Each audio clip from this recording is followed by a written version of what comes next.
to this computer. Let me find the AI button. So I did you see our last meeting? I just put the link in there. I did um, make that document. Oh, yes. So that's I have Otter AI, which does transcripts and also does an AI summary as well as Zoom AI. So we got double AI. We got Great. AI squared. I love it. You can never So have too much AI in your life, right? it's amazing with AI. I've been just using it for a whole bunch of stuff. Kind Yeah, it's of. been really revolutionizing things. I'm trying to figure out how to do more of my lit review stuff with Mhm. AI. I've been putting abstracts through AI to see if it can like pull out different things that I'm not catching when I'm reading through it. It's pretty helpful. Yeah. So how have you Yeah, been the so, last week? Any new thoughts or? um, I think we all have COVID, so that's probably Wow, yeah. So that's tough. yeah, that's the thing with having a bunch of kids is you end up getting sick every time somebody in the family gets sick. So The whole family gets it. Yeah. yeah, so it's pretty frustrating. This time of year is just every year we know that there's going to always be somebody homesick, like every day. So luckily, my husband works from home. I have some flexibility. Like I had a class this morning, but I was able to attend over Zoom. So yeah. But as Hmm. far as empathy thoughts, I mean, it's never far from my thoughts. And so I definitely have been having thoughts about it this week. I'm preparing to uh, do a presentation in the lab that I'm working in, just with an update of all of my research. Um, so I kind of would love to, like, if you have the bandwidth for it, I think it would be mutually beneficial to like for me to share my presentation with you. Okay, maybe we could Um, do mutual. If you want to share a presentation, I also have a slideshow of a definition of empathy that I also wanted to share at some point, maybe not today, but to have that as sort of a foundation to a script to run through and then kind of would love to get feedback and stuff because I want to keep refining it. So if you want to like start with what you have, I that's hope fine. we have time today to do Hmm. both because Okay. one of my slides is a bunch of different definitions that I have found in the research. So I think it could go both ways. Excuse me. Okay. I know that I'm getting sick, so Yeah, I had COVID about 3 months ago. So yeah, it was a week and a half, pretty rough. So no, that's no fun. After I had COVID the first time in 2021, I got long haul, and I still have residual like heart swelling and stuff like that. So the prospect of getting COVID again is never a fun idea, just because I don't know how it's going to affect me long term. So anyway, I yeah. we're all out of tests, so I don't know if what we have right now is COVID, but my kids' best friends had COVID last week, Mm, that sounds so I think that's probably ominous. I know. So we'll see. I think we need to get some tests today. Um, so yeah, do you want to hop into it? Sure. Okay. And I'll be able to give you a quicker version than I will give to the lab on Friday because it's really introducing all of the stuff that you and I have been discussing. And it's going to be new, completely new to them, but it's not going to be new to you. But I just wanted to walk through it and see if you Okay. have any thoughts of things I could say differently. I gave Um, you a co-host if you want to screen share anything. okay, let me see.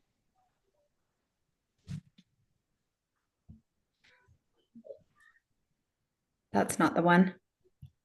Hang on.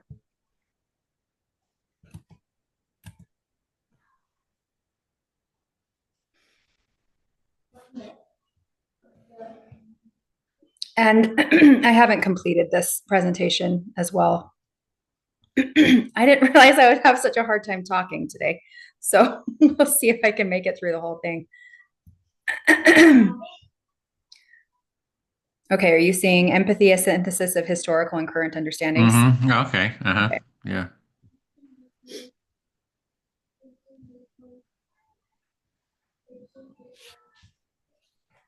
Okay. Okay. So everybody in my lab knows that what I'm studying is empathy, but they don't fully understand what I'm planning to do with it. So that's why I'm presenting this so that we can all be on the same page as to why I'm obsessed with this topic and also why it's so complicated. So, my goals for the presentation are to understand the history of the word empathy, understand current attitudes about the topic, explore an alternative philosophical approach, and learn how to interact more effectively with others. And so, then I'm going to ask everybody to share their different definitions of empathy, which I think is a very interesting discussion starter because inevitably, as you have seen, there are a lot of different Mm. definitions. So I guess I'll ask you that question. I know I've asked you this before, but what is your one or two sentence definition of empathy? Kind of the broadest sense, it's how we feel and sense in our way into the world, into our own experience, into the experience of others, and experience of sort of like life. So I have a very broad definition of feeling into. It's going back to the German Einfühlung, feeling into, and it's Yeah, and and there's a lot of components to it. great. I love that I love that you like to keep it broad because um, there you'll see that some of the definitions are very very specific on my next slide, and some of them are really incongruous with each other as well. Okay, so here are some of the definitions that I have just brought together from the literature that I've been reading. I have a lot of I need to reformat this one because it's hard to see what the actual definitions are with all of my references in there. But we have it's an intellectual perspective taking, but not experiencing emotions with others. Okay, so that's one set of definitions. Davis calls it something that's reactive. Others call it feeling the emotions of others only. So that's directly contradictory to this definition up here. Others call it correctly identifying and feeling the emotions of others.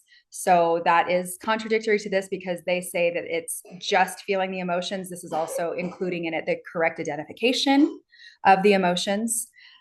Here we have the ability to recognize, share the emotional state and mind of another, or to understand the meaning and significance of a person's behavior. So I like that definition. It's a lot broader. So it's kind of more of a holistic definition. Here's an evolutionary perspective on it. Acting for the good of another. It's a higher form of empathy. So that's kind of more of the compassion or empathic concern side of it, but it's definitely not the same definition as what we have up here, which is seeing another person's perspective. Definitely not the same as what we have here, which is a reactive process. This seems to be more volitional. Another idea of this higher level of empathy is objectively seeing their state, but keeping them separate. So that's a self other distinction rather than allowing your self to meld with the other self. And so that's very different from this reactive process that is feeling the emotions of others. There's the affective, cognitive, and communicative. So that one is again more holistic. Brene Brown calls it vulnerable. I'm just going to speed through the rest of these. A skill or ability to tap into our own experiences in order to connect with another's experience. So that is something that is connecting the self into this argument, into this discussion with the other person. This one is talking about a self awareness as well, neural resonance. And so that one's talking about the actual activity that's taking place in the brain sense the emotions and understand the emotions of another. So that one's kind of overlapping with some of these over here. So then this is another one, three interrelated processes, cognitive empathy, which is the perspective taking. There's the affective empathy and empathic concern. I guess I went to the next slide before I was ready to. In general, with the exception of people like Paul Bloom, people do see it, like lay people and researchers alike do see empathy as a good thing in most cases. And so that's kind of what I've been seeing in the literature. How does this jive with what you've been seeing and experiencing as you've Oh been yeah, talking? I have a document too where it seems like everybody who gets into empathy does the big literature review. Yeah. And I've got a website where I've just gone through all the different ones. So it's kind of like all over the place. And So those are just some of them. I wasn't the affective cognitive part with Rogers. I don't think he kind of framed it that in so much as affective and cognitive. I do know Goldman. I think he was instrumental in having that distinction between affective, cognitive, and care or empathic concern. Because I kind of base my definition is grounded in Rogers, So Okay, anyway, so you get into the nuances. You can talk yeah, well, and forever, I think the nuance is important here, Mhm. and so I'm gonna read more of Rogers' works to make sure that I have that a clearer understanding of that. Yeah, I So you're wouldn't put him into the cognitive, affective, cognitive category because there's kind of that's the current. Uh, oh, look at that! Anita's coming today. I wasn't sure if she'd. Uh, yeah, so I wasn't sure if if she's Hey, going to be able to make it hey, on. Anita. Hi, I see that we were supposed to meet in a couple of hours, but the invitation was extended to join you guys at 1. So here I am if it's Yeah, oh, better to do great. it Well, this we're way. just going through. This is Jodie. She's another empathy researcher. What university? BYU, is that? Yeah, Brigham Young Uh, University, and I'm deep diving into the empathy research. And so I've been meeting with Edwin. I've met with him a few times to talk about empathy definitions, and it seems like you've done the same thing. So I'm super excited to meet you. Same. Hi, Jody. Edwin, does that mean we won't meet each other at 3 or my 3, your Yeah, we noon? can just meet now if you want. I was just an invitation to meet. We were going to talk about definitions, I think. I can't remember. I think I thought, oh, it'd be great for you to meet Jody and maybe, Sure. share some ideas. She's going through her presentation right now, and she just started with the first step was she was going to ask everyone what their definition was. Now she's going through some of the, a list of definitions that she's gotten from different academics. Sure. And Anita, I would love to know your definition because I've been looking at some of the things you've been posting on LinkedIn the last few days since we connected last week. And I'd love to know if you have like a 1 or 2 sentence definition of what empathy means to you.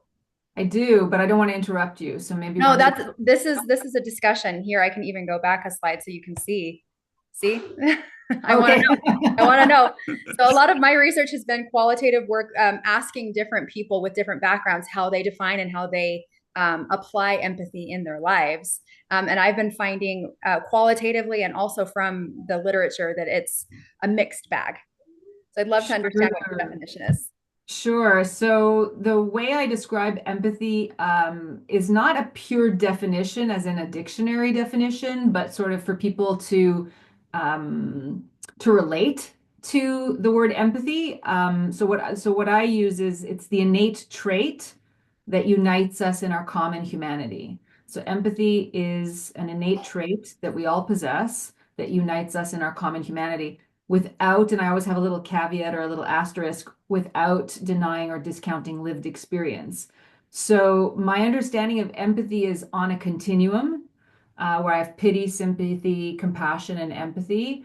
And some people say, well, why is compassion like not equivalent to empathy? And there's like an East Coast, West Coast, as far as I can see, perspective. Like compassion in the West Coast is all about feeling what someone else is feeling and then acting to improve their situation or reduce their stress or discomfort. There's a sense of like action, as far as I can tell from the West Coast compassion folks. And I don't take anything away from compassion, but I find that compassion is more of a feeling. It's like when you feel what someone else is feeling. But I pay a lot more attention to our capacity for perspective taking. Hmm. So when we consider what someone else is going through, so that's why, when I wrote a book, I wrote it on purposeful empathy. So empathy on purpose. It's empathy that we decide to lean into. Because I'm sure you're familiar with Paul Bloom's book. He says, empathy sucks basically, and it's because he's only looking at it from the perspective of The affect affective. empathy, right? And I think a lot of things can be improved if we were to dial up the cognitive empathy or the purposeful empathy. So it's the innate trait that we all possess that unites us in our common humanity. So we all have a certain, like we have the capacity for this whole arena of human emotions and human experiences. We experience loss and fear and shame and disappointment and love and all of that. So empathy is the thing that allows us to understand what other people are going through. But the asterisk that I use is without denying or discounting lived experience, because we can't ever really know what someone else is going through. So I really love, and I'll stop the monologue. You've given me the open door, so I walk No, I love this. I love it. there's a Turkish-born American scholar by the name of Elif Gökçedem, who has a PhD in Islamic art, and I asked her because she does a lot of work with museum curators and wants to create public spaces for empathy building, and she thinks that museums are a great place for that. I asked her, what did she learn through her studies on Islamic art that informed her thinking about empathy? And she gave me a metaphor that is still stuck with me, and it really does animate my way of thinking about empathy. So she talks about the circle as a geometrical shape.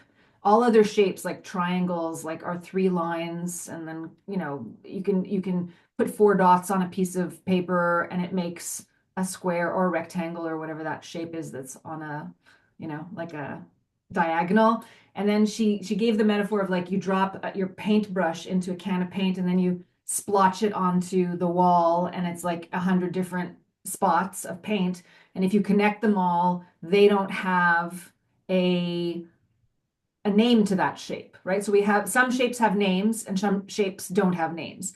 But she said, no matter what you do, like if you, no matter what shape you have, if you stretch it to its natural conclusion, you stretch out all the sides and you stretch it out, you keep stretching, keep stretching, keep stretching, they all form a circle. So the backstory being that the circle encompasses everything. Okay, so that's the first entry point. And then she says, if you think of the circumference of a circle as an infinite number of dots along its circumference, and you add 10 more or 10,000 more or 10 million more, the shape doesn't change. It just grows or shrinks if you're adding or subtracting spots. So she says, I want you to imagine right now we're like about 8 billion people on the planet. So think of 8 billion dots along the circumference of this circle. Every single one of them, without exception, is equidistant to the center. So if you're a believer, you might use the word God. If you're an atheist, you might use breath. Whatever you use to say what animates us, what brings us into this thing that we're experiencing right now, life, whatever, the Big Bang, universe, God, we're all equidistant to that. And so you can really kind of stretch that meaning to like we're all universally worthy just by virtue of being born, regardless of what shape, color, creed, country, religion we've been born into. And then she says, if you think of the circle again, you could have two side by side, or two nearby, or two on opposite sides. No matter no matter where you are in relation to someone, another spot, we all have a different perspective on the center, even if we're side by side. So I love the fact that, so the definition I use is really kind of like bringing that whole metaphor to life, that empathy is the innate trait that unites us in our common humanity without denying or discounting lived experience. So A quick footnote about Elif. She's she's editing a book with 30 authors on uh, empathy practices toolkit for museums. So Rose and I just submitted a chapter on empathy circles, how to do empathy circles last Friday. So that's amazing, Edwin. yeah, getting those empathy circles out there. Well, and I love that you use the metaphor of the circle because when we have an empathy circle, it really embodies that. Exactly. I Yes, was thinking that's about awesome. that too. Yeah. Yes, yes. And Anita, I agree with you wholeheartedly when you say, because I've talked with a lot of different people who say that compassion is is kind of like the pinnacle. But the way that I've experienced it is that I've worked with a lot of compassionate people who are not interested in perspective taking. I used to work in West Africa, and we did a lot of development work. And I worked with a lot of people who thought, oh, well, if I give you $500, then my work here is done. And I feel good because I've been compassionate, but I haven't actually tapped into a higher level of perspective taking to see if that would be helpful. And so I think that there's got to be somewhere in the way we talk about empathy that also encompasses seeing your perspective, but then also seeing your potential. I And I think you don't have even the know whole what to call human. that. Are you familiar with human-centered design? The whole design community says if you design anything, the first step you need to do is empathize with the people you're designing for.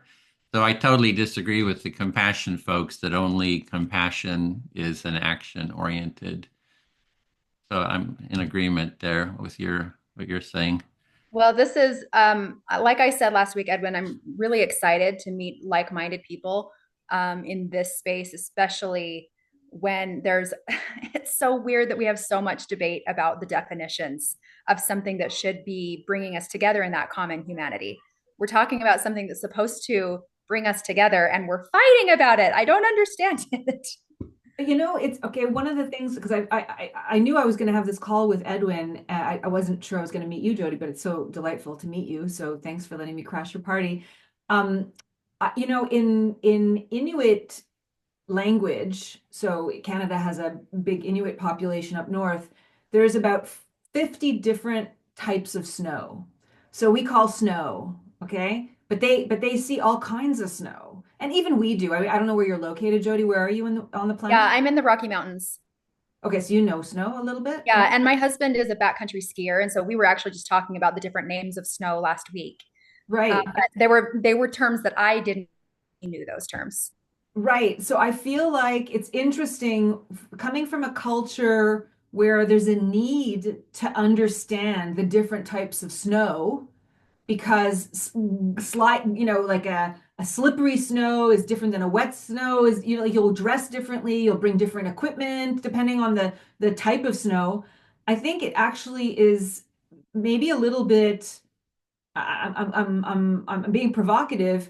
Like, isn't it interesting that the word empathy, if we, think back to its original German Einfühlung, is just one little word to mean so many different things. So like, I watched a 12-minute video that Edwin put out about the different kinds of empathy, right? Including imaginative empathy and holistic empathy. And we all need these precursor words to actually like in absence of that first word we wouldn't know what kind of empathy we're talking about, but as soon as we do add that other word, then we have more information. So I actually think personally it might be more useful to have the battery of types of empathy that we want to talk about as opposed to try to get everything, because I don't think people from around the world are all going to get, or even in the English speaking world, are all going to get behind one definition of empathy because there's so many different interpretations of it. So it might be useful to have like this codified, you know I don't know, different I can't speak English, but you know what I'm A saying. typology. A typology of empathy. Yeah. Uh, what's the guy that, oh, I can't remember his name. I was looking for it right now. He did the 8 ways the word empathy is used. Oh, that was Batson. Batson. Yeah. So I interviewed him about that a couple times, and his basic thing is you have to define it the way you want to define it, and then stick with it, and then articulate what your definition is. And so that's kind of what I'm kind of focusing on is just here's the way I'm defining it, and then I'm going to try to map on other people's definition into that model. And then try to be really clear on how I'm defining it. So Oh, that's something actually I have in my presentation here is that something that has become problematic in the research is that people are not understanding the definitions that have been laid out by the people who created different measures. And then they have their own definition of what empathy is. And then they use a measure that doesn't match their definition. So I'm going to go to that slide so I can see the name of the article. I can't remember what it was. Um, Okay, this one right here. Are we really measuring empathy? So, in this article, what they found is that there's a lot of disconnect in the way that people are measuring it from the way that they're personally defining it. And so, that is super problematic for the implications of research because if you think you're measuring something and you're actually measuring something different, that's extremely problematic. Mhm. And so then it ends up furthering this misunderstanding because then you end up with articles like this one, characterizing empathy and compassion using computational linguistic analysis. I read this whole paper, and this is, you can see Bloom is on this paper, and that's where I was first introduced to this idea of people being against empathy, which I thought across the board people liked it, but I guess they don't. But what they their definition of it was something that was very different from mine. And so that's when I decided to read Bloom's book. And then I came to understand that, oh, actually, with the definition that he's talking about of empathy, I'm against that too. You know, if we're only going to focus in on the affective part of it and the emotion contagion, that is really damaging. And Yep. it's not this purposeful dialogue that we're talking about. And so I think it's important for us to make sure that we have, even if we don't agree on the definitions, as long as we're clear about our own definitions, then we can move forward and have a productive conversation. Yeah, the other part for the definitions is with the definition that I'm creating is that it's within the context of the empathy circle. So I want to see whatever definition you have, show it to me in the context of an empathy circle, because I could role play uh, Batson's definition, and you could experience that it's not what at least what I'm calling empathy. So I think that's the other thing. So I'm kind of curious how the definitions that you're coming up with, Jodie, how they would map into the dynamics of an empathy circle, and can we even role play some of those? I think that would be really interesting. So, I mean, if we're taking a Davis definition and it's very reactive, that becomes more of that self other overlap, where you lose your own perspective. And Edwin, I experienced some of that last week, and I wanted to bring this up. Hmm. That even after our conversation, I was thinking about it later and thinking of something that one of us had said, and I couldn't remember which one of us had said it.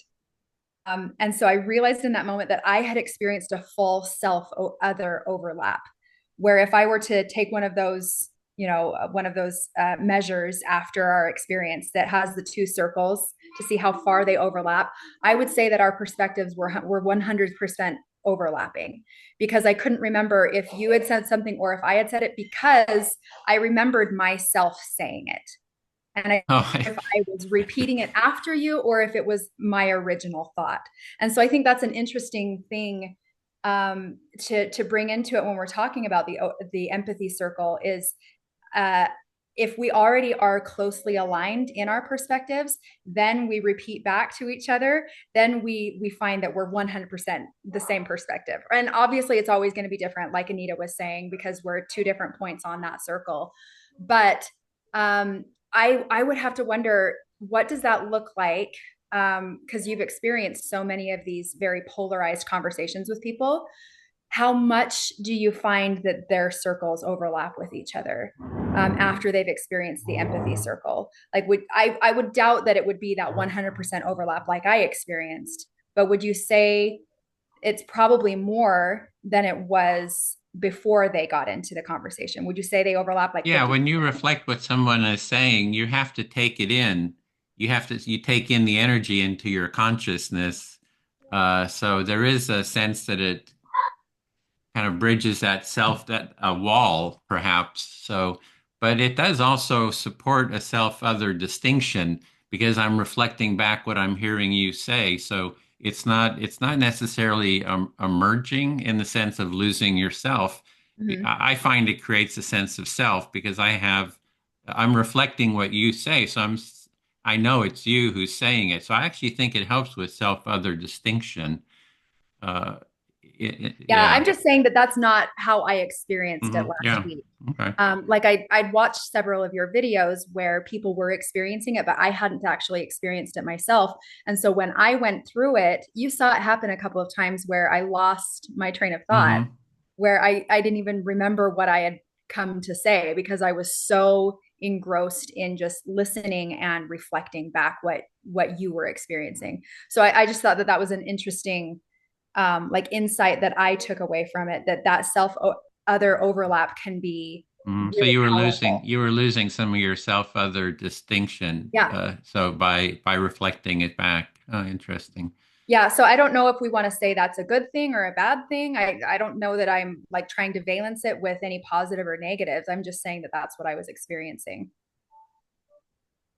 Do you think it'd be fair to say somatically or energetically or some other kind of energy word where you could feel a cohesion or a transcendence of separateness, but like intellectually, you know that you're distinct? Like it's not as if you're dissolving into the person's dissolving into you, and you've become a unified whole.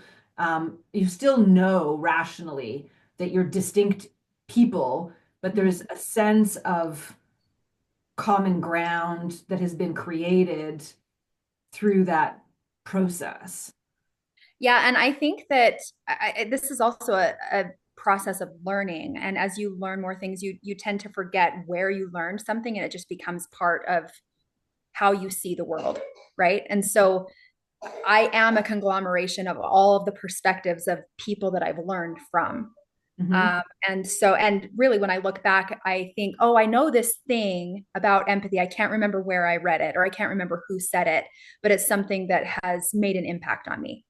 And so I think that self other merging is myself with many, many others, and I'm merging into whatever I'm open to, like whoever's experiences and perspectives I'm open to. I'm going to take some of that and incorporate it into myself if Yeah. I'm Are you familiar with the work of Otto Scharmer? willing. So the Presencing Institute, he describes the idea that we are stepping into the unknown. So like we're always emerging, we're always like in emergence. So like you're evolving too, not just because of conversations you've had, your synaptic connections are changing, maybe also through your lineage, there might be like, you know, your genetics have been informed by many generational experiences that you're not conscious of that are present in how you show up in the world, but that always and all the time you are evolving as a person through all these interactions, and that in the moment of, you know, empathy circling, and when you're engaged in, you know, the kind of listening that is required of the empathy circle, that there is, I mean, it's almost like I don't want to I don't want to make this too woo, but it's almost like a quantum experience. It's almost like a spiritual experience that transcends the five dimensions that we know to be our five senses. But there's like an actual quality of knowingness that is more profound than what science so far can prove to us. Yeah, I agree with you. And I think that those of us who experience it, we can speak to that we have experienced that. But there, like you said, there's no way to really quantify that at this point. Mhm. But it doesn't negate the fact that it's there and there is an energy transfer or an energy merging that happens. Okay, so there was I'll share the link with you, but there's an Arab woman and a Jewish man from New York, and she lives in Montreal, but or Ottawa rather, and she came from Morocco originally, and they had some dialogues, public dialogues that were open to the public to attend, where they were sharing their experiences of what was going on in Gaza in the earliest days, like in the first couple or 2 or 3 months of the war, I guess you could call it. Um, and initially, like I interviewed both of them. So I interviewed him first. And when I heard about it, there was a part of me that was kind of like, okay, you know, how much is this going to be performative? How much of the, you know, like all sorts of questions. Like it's so loaded, right? Um, and what you saw in this 10-minute video clip is both of them sharing their experience and having radical empathy, they call it, that's how they used it, radical empathy, to hear what was being said and to accept that they were going to go through some moments in their body of different triggers, but to not react to them, to stay present for the radical empathy. And so both of them could really hear each other. And I'm kid you not, like at the end of those 10 minutes, there's something that showed up in the space around the Zoom call between the computer and me, around me, that had a spirit of loving kindness. Like there was something healing about the experience of listening to each other with radical empathy. And so I think the empathy circles is trying hard to give us practice at listening to one another with a degree of loving kindness where your truth is different from my truth, but I can hear what's behind your truth, and that too deserves to be honored.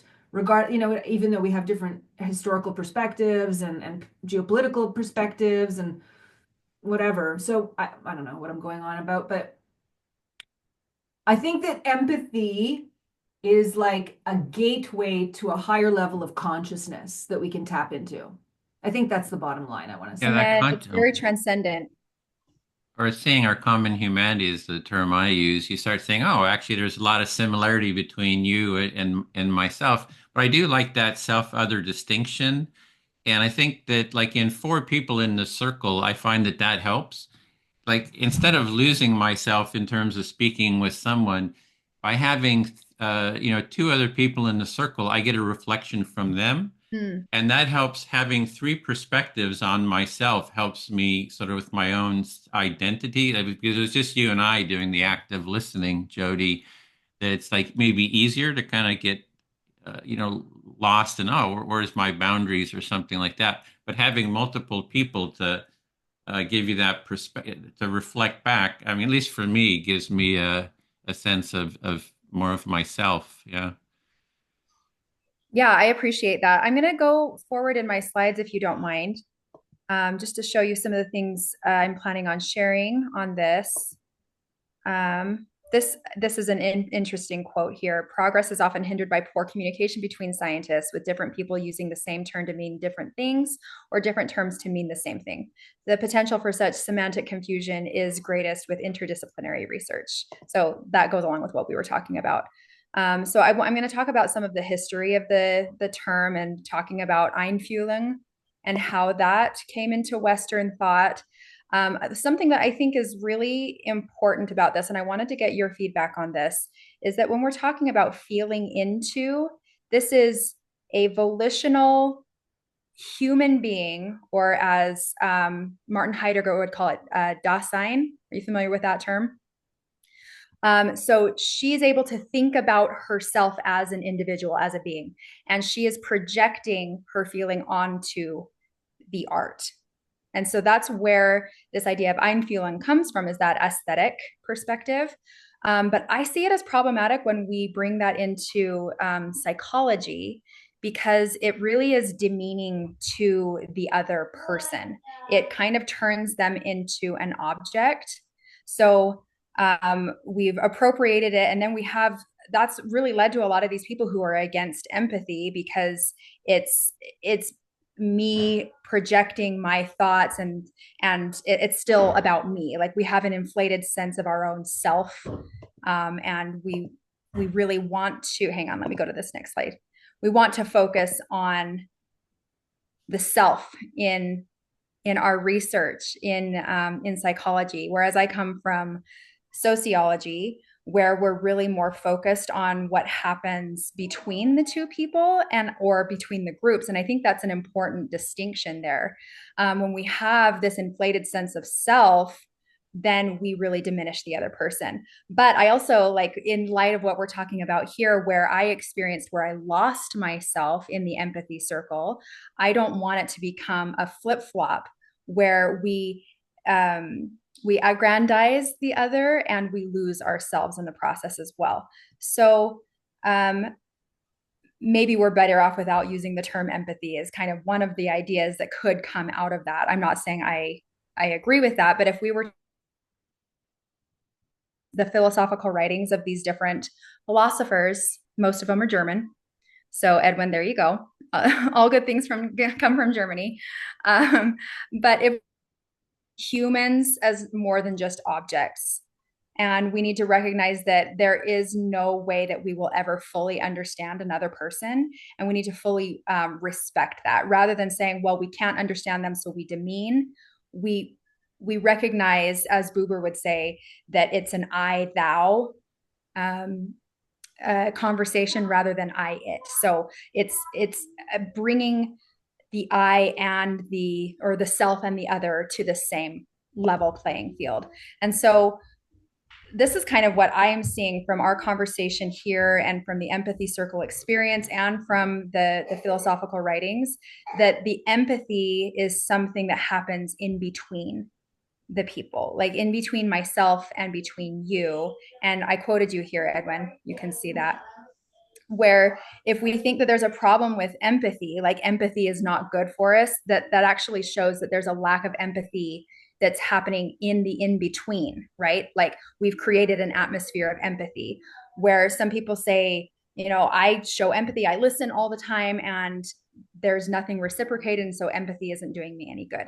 But if we create this culture of empathy, like you've talked about, where it is an in between thing, and it's like you're saying, Anita, where we have this like energy shift, like a cosmic shift that takes place, that's when we find this really purposeful, transcendent empathy that is more beneficial for everybody.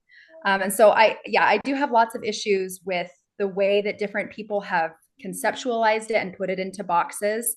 And I really like the way that you're saying that it's not something that can be easily put into a box. I mean, if it's a circle, you can't really put a circle in a box, right? Because that would be confining it to those four sides, whereas it's something that's infinite. So do you have any thoughts on any of that? I got like a 10-second thing. I'll be right back. So, Okay. And I don't know whether or not he uses umlauts on his U, but his name is not spelled with an E, just while he's away, not noticing this. Oh, okay. Hang on. Yeah, at the bottom, Right R-U-T. there. Okay. Yep. And you're right because it says it right there. Thank you. Oh. I know several people with similar last names. And so it's always hard for me to know how to spell it. Yeah, and the E I'll is ask used him. to replace the umlaut. So um, I put in the chat my dissertation, and I mean I wrote it was written in 2011, so much has happened since then. But there, chapter 2. I mean, I'm sure you've explored Susan Lanzoni's book, about empathy. I I did. haven't. Have you, Edwin? yeah, I interviewed her as well about it, and she's writing her proposal right now for a definition book. Yeah. Anyway, Yeah, so chapter 2 might be of interest because I've got about 4 or 5 pages of definitions of empathy from different places. So you might want to check Yes, that. that will be very, very useful. Yeah, it definitely seems like you're somebody I need to be connected with. I'm working on my PhD right now, and I'm always looking to be mentored by people who are further along in this field because the people that are on my committee, they're incredible researchers, but they don't have a specific focus on empathy. And so I am so happy to learn from people who have been in this field specifically for years. So your elevator description of what you're trying to do with your PhD would be what? Yeah, so my research questions focus around, I have two main questions. And I actually don't know exactly how I'm going to study the second question, but the first one is looking at what do you do after you have empathized with another person? So by that I mean what do you do taken the perspective of another person? Do you become something different? Do you go back to who you were before, being informed? Do you stay intransigent to their beliefs and you go back to your own beliefs? I want to understand how people deal with the next step. Because I think that one of the reasons that we struggle with empathy is because we're afraid that it might make us want to see things differently. And Mm. so we put up walls around ourselves and we don't empathize because we're afraid Mm. of having to change something, like our belief system, for example. Yeah. Second question that I have is focusing around the compassion side of it. What does compassion without empathy look like? And how can we inform people who are in helping professions to become more adept at perspective taking that is holistic, that sees the person for who they are and for their potential, but then also is realistic for the person who's in the helping position, like that is like sustainable for them to not be burnt out from it as well. So it's pretty broad right now. I am designing one study that is going to be an empathy circle. I haven't quite figured out how to incorporate the empathy circle as one of my conditions because it's so different from the other conditions. But looking at having people empathize versus having them stay true to their convictions and try to convince the other person of their perspective. And then the third condition would be to have them engage in this empathic listening where they're reflecting back to each other and moving through it like an empathy circle. So that's where I'm at. I'm only in my first year of my program. I'm a non-traditional student, so I've been raising kids for the last 15 years. And now I'm going back to get my PhD. Wonderful. Anyway, so that's where I'm at. And I have more questions than I did 3 years ago. I have more questions than I thought I would have at this point. Because I thought, you go and you learn everything that's been studied and you come up with answers, but I've just come up with questions. That's probably the lot of the researcher, right? You end up with more questions I than you. hope you do, because then you have a pipeline of work ahead of you. Yeah. Did you want to continue your slides so that we make sure we Just don't? Yeah. the Rutsch is misspelled. Just want to give you Yes, I'm there's sorry. no E. She pointed that Oh, out to okay. me. Uh-huh. I was explaining that I have several friends with similar last names. And so I was trying to remember if there was an E in there, if there was a T, and it looks like I did get it wrong. So The I will E take is for empathy. The E is for empathy. that.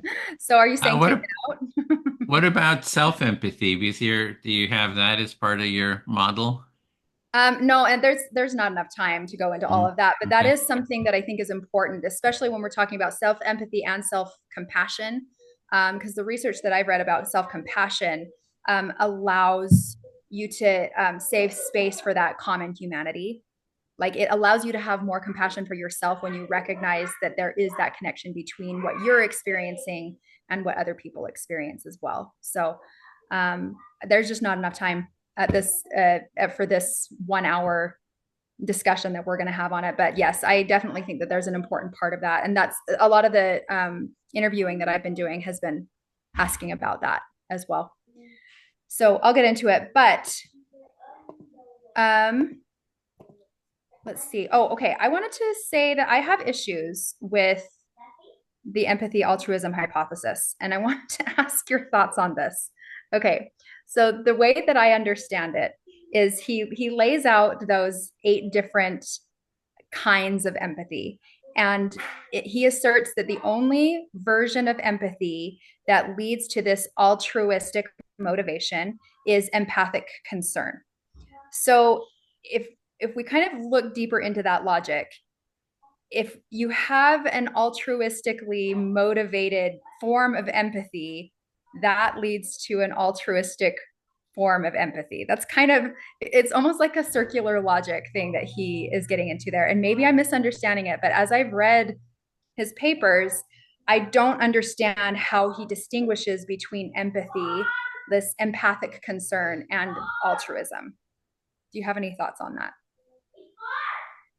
Well, with the empathic concern, he's it's a reaction, right? You're empathizing, and then it's sort of like the concern is a reaction to the empathy, and so I wouldn't call it. It's also calling just concerned, right? You have concern. It could be joy. It could be, it could be kind of any feeling. So I'm not a real fan of the empathic concern term because you could put empathic in front of any reaction that you have when you empathize, and that doesn't make sense to me. It's kind of like a first step. Yeah, so when I first was reading about his hypothesis, I thought that he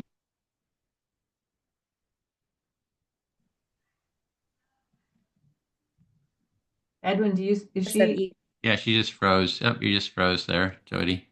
Can you see me now? Yeah, you're sometimes you freeze for a second. That was a Oh, longer and it just freeze. my internet connection is unstable. Can you hear me? Yeah, you could always turn off your video. It might give you more bandwidth. Or Yeah, that's a good idea. Okay, is that working okay? yep. Okay, so what I was just saying is that I had originally understood it to be altruism being an action, but the way that he lays it out is it is the antithesis of egoism, and so egoism can produce acts of service or helping, but then so can altruism, and so altruism is more focused on being motivated by the other person's well-being. And so it seems like that is the same thing as empathic concern. So I just don't, I can't understand the distinction that he's making there between like empathy altruism hypothesis, like empathy altruism or empathic concern leads to altruism, or like I don't understand his semantics here. And maybe it's just a semantic debate that we could get into, but I feel like his logic is circular. My take on it is that if we, like earlier when we were talking about typology, if he had the word altruistic empathy as opposed to empathic concern, those are, in my mind, the same thing. Mm-hmm. So the idea of altruism is doing something for someone else's well-being without any concern for what you get back. If you are getting something back, and expecting something back, then you are not engaged in altruism. Altruism is unidirectional. Like I am going out of my way to do something for you and I have zero interest in what happens to me. That's what altruism is. So altruistic empathy is the kind of empathy that would lead to altruism. But not all empathy does lead to altruism. That I strongly believe. Like empathy has the potential for altruism, but doesn't always and necessarily lead to altruistic behavior. And that would be where Paul Bloom would come into the argument and say empathy, from the definition that he's using, doesn't lead to altruism because it leads to seeking to alleviate your own pain or feel the empathic joy that comes from alleviating somebody else's pain. Correct. Although he's talking uniquely about affective empathy. Whereas I think, you can have altruistic empathy in the form of public policy, where you are empathizing with a group of people that are suffering. And if you change the public policy around it, then they'll suffer less.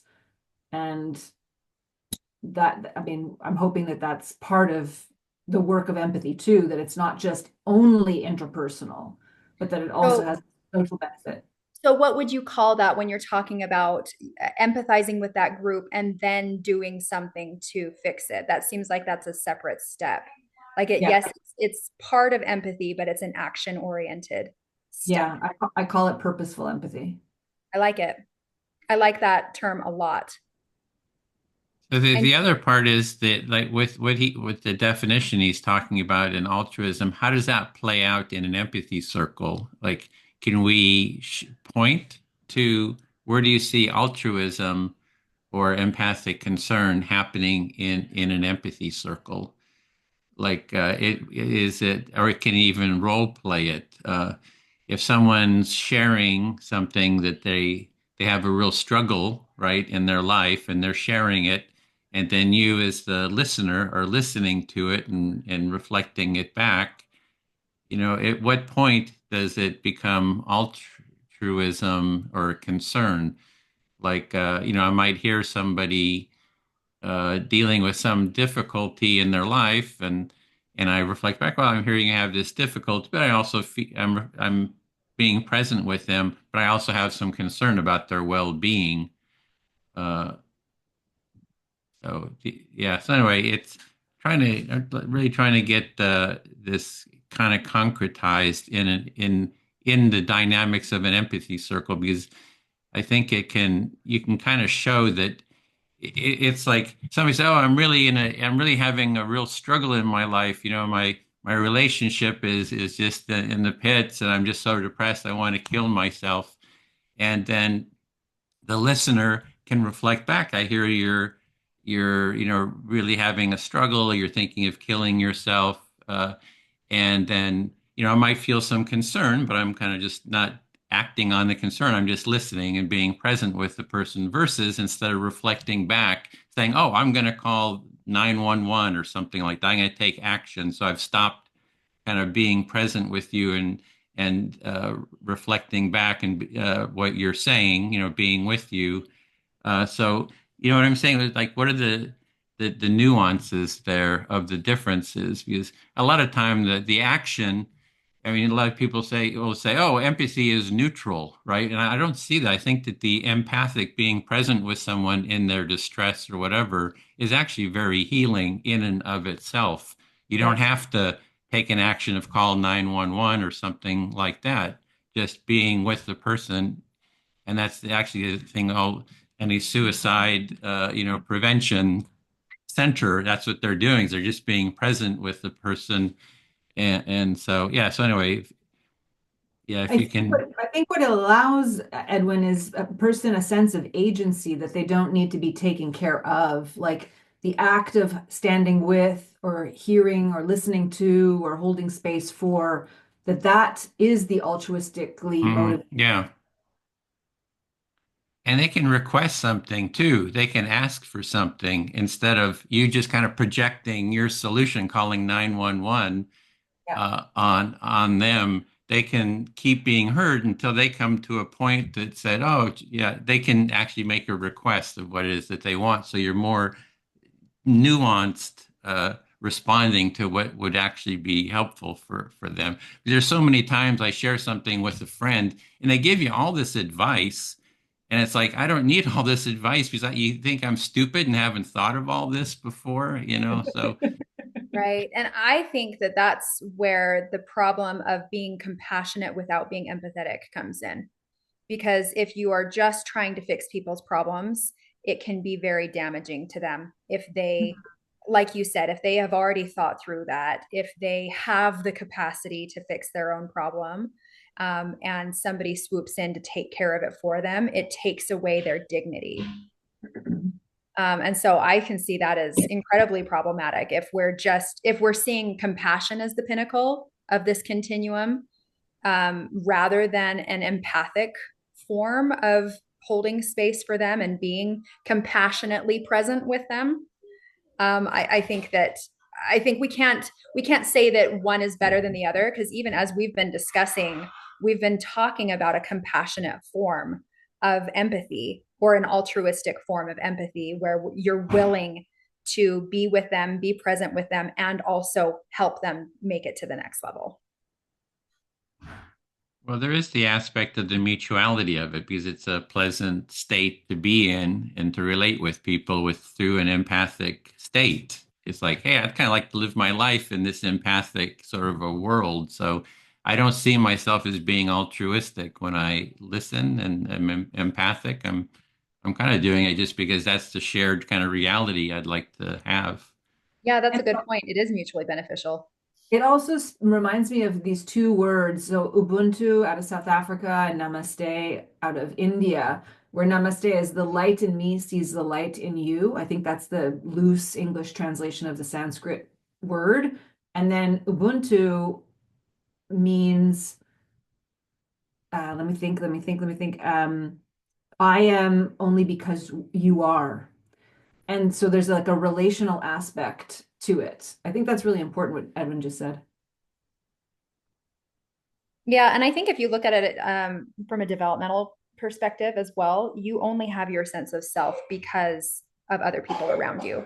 So if you can take that with you into all of your interactions, you don't have a sense of self without others around you. And I think that's the beauty of this common humanity that we're talking about, is we all are edified together. And I see the empathy circle as helping with that sense of self when you have multiple people listening to you. Uh, I mean, the world can be pretty chaotic, pretty bleak, but having like two or three, four other people listen to me and hear me where I am in my life, it gives me sort of a grounding of my identity and my sense of self. So, yeah. Yep, I agree with that. I think I'm going to have to hop off now and get back to sick kids. Yeah, they've got COVID or the flu, so Yeah, some things going on. And I didn't realize that my older daughter was homesick too. She just came up from her bedroom. So apparently there are several of us. But I will plan on meeting again next week. yeah.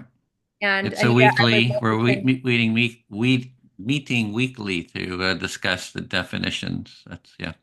Well, fantastic. So lovely to meet you, Jodie. Hope your children get well soon and good luck with your research. thank you so much. And I have two to-do list items. I'm going to change Edwin's last name on my slide, and I'm going to read more of Carl Rogers' work on empathy. So I appreciate those two bits of advice. Right. Okay. We'll see you All next right, take week. care. Bye. Bye. Bye. Stop.